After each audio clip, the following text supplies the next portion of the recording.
বিয়েতে পাত্র চয়নে অর্থাৎ পাত্র নির্বাচন করার ক্ষেত্রে কোন কোন বিষয় ফলো করতে বলা হয়েছে ইসলামকে শিক্ষা দিচ্ছে?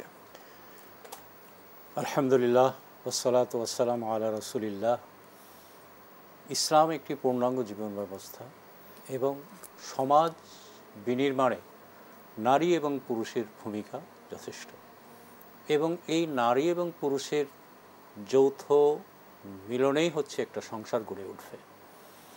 তো এই ক্ষেত্রে আমরা কোন ধরনের ছেলে এবং মেয়েকে আমরা কিভাবে বিয়ে দিব, পাত্রপাত্রীর গুণাবলী কী হবে না হবে, এ ব্যাপারে ইসলামী আইনশাস্ত্রে ফিকাতে অনেক বিষয় তুলনামূলকভাবে আলোচনা করা হয়েছে। এই ধরনের অনেকগুলো চ্যাপ্টার আছে, যেমন কফু, সামঞ্জস্যতা, শিক্ষার বিষয়। আমরা দেখতে পাই আমাদের প্রিয় নবী মুহাম্মদ রাসূলুল্লাহ সাল্লাল্লাহু আলাইহি ওয়াসাল্লাম একটি হাদিসে বলতেছেন, তুনকাহুল মারআতু বিআরবা, চারটি গুণাগুণ দেখে সাধারণত বিয়ে হয়ে থাকে। একটা হচ্ছে লিজামালিহা, তার সৌন্দর্য দেখে। আরেকটি হচ্ছে তার সম্পদ দেখে, মালিহা, তার সম্পদ দেখে। আর আরেকটি হচ্ছে তার নাসাবিহা, তার বংশমর্যাদা দেখে। এবং বলে দ্বীনেহা, এবং তার দ্বীন সম্পর্কে, ধর্ম সম্পর্কে, ইসলামী আচরণ আর সম্পর্কে। রাসূলুল্লাহ সাল্লাল্লাহু আলাইহি ওয়াসাল্লামের নির্দেশনা হচ্ছে ফাজফার বিযাতি দ্বীন তারিবাত ইয়াদাক, যে তুমি দ্বীনকে অগ্রাধিকার দাও, তাহলে তুমি শান্তি পাবে।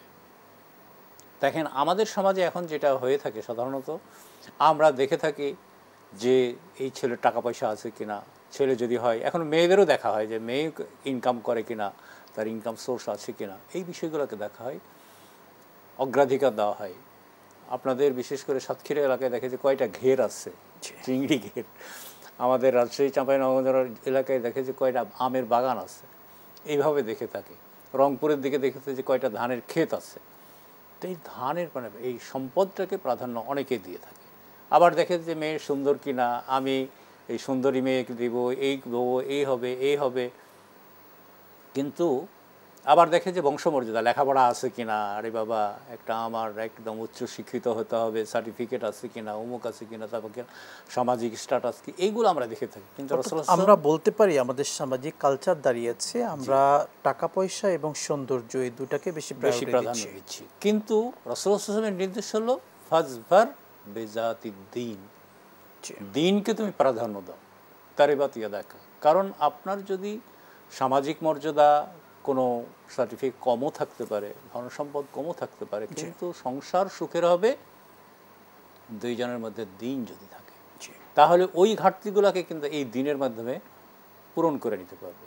একজনের হয়তো ধৈর্য নাই, দ্বীনের কারণে ধৈর্য হবে, এবং এইভাবে এবং এটাকেই গুরুত্ব দিতে হবে।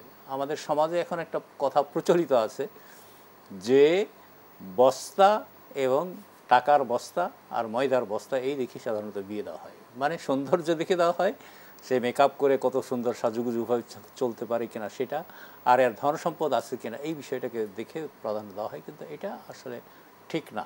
এটা হচ্ছে মূল বিষয়টা হচ্ছে আপনাকে দিনদার দেখে